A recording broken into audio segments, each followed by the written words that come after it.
would like to start by sharing with you the following prediction.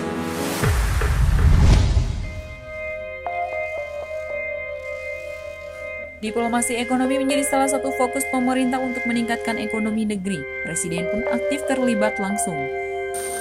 Sebelum terjadi pandemi COVID-19, Presiden Jokowi melakukan pertemuan bilateral dengan sejumlah pemimpin negara sahabat baik di dalam negeri maupun luar negeri.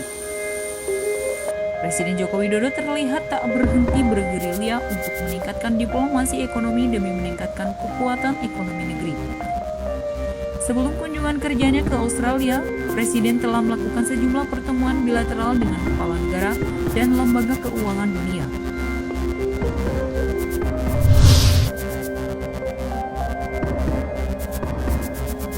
14 Februari 2020, Presiden menerima kunjungan pertama Presiden Singapura Halimah di Istana Bogor. Dalam pertemuan bilateral, kedua negara membahas kerjasama di bidang ekonomi dan pendidikan. Khusus di bidang ekonomi, kedua negara sepakat untuk menandatangani perjanjian penghindaran pajak berganda serta Bank Indonesia dan Monetary Authority of Singapore menyepakati perpanjangan kerjasama ketenagaan bilateral senilai 10 miliar dolar Amerika Serikat untuk periode 1 tahun ke depan.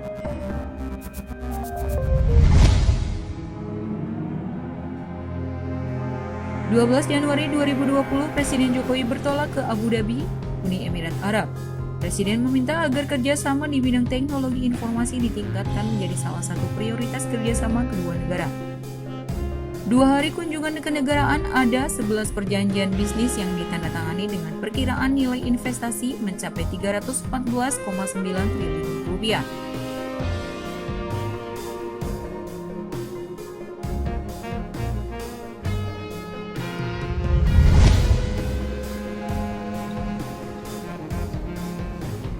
(23 Januari 2020), Presiden Jokowi hari itu menerima kunjungan Perdana Menteri Hungaria Viktor Orban di Istana Merdeka.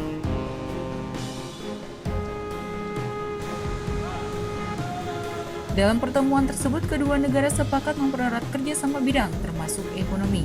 Presiden mengundang Hungaria turut berinvestasi dalam kerjasama itu. Hungaria juga menawarkan kerjasama membangun rumah sakit yang fokus pada terapi untuk kanker ekologi dalam pengembangan rumah sakit militer.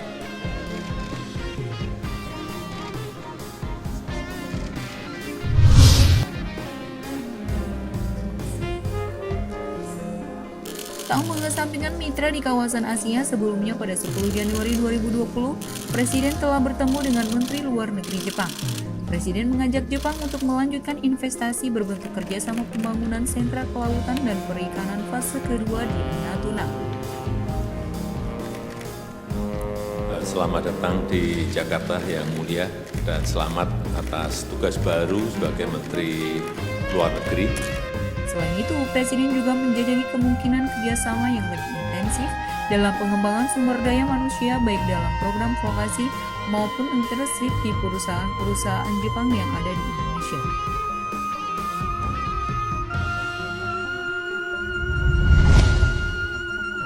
Presiden bahkan menerima langsung delegasi institusi pembangunan Amerika Serikat untuk membahas potensi investasi di sejumlah proyek pembangunan terutama di Kalimantan Timur. Lembaga Amerika ini menyiapkan 70 triliun rupiah untuk investasinya di Indonesia.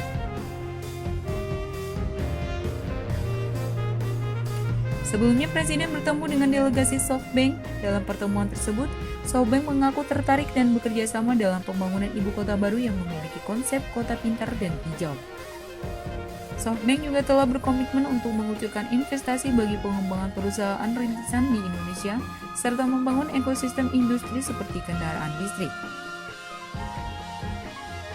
Sebulan setelah dilantik, Presiden bertolak ke Korea Selatan pada November 2019 yang lalu dalam rangka memperingati 30 tahun hubungan antara negara-negara ASEAN dengan Korea Selatan. Dalam kesempatan tersebut, Presiden Jokowi melakukan pertemuan bilateral dengan Presiden Korea Selatan Moon Jae-in. Dalam pertemuan itu, Presiden menyambut baik selesainya perundingan Indonesia-Korea Selatan Comprehensive Economic Partnership yang diharapkan akan ditandatangani segera di tahun ini. Selain itu, Presiden Moon juga menawarkan kerjasama dalam pemindahan ibu kota negara.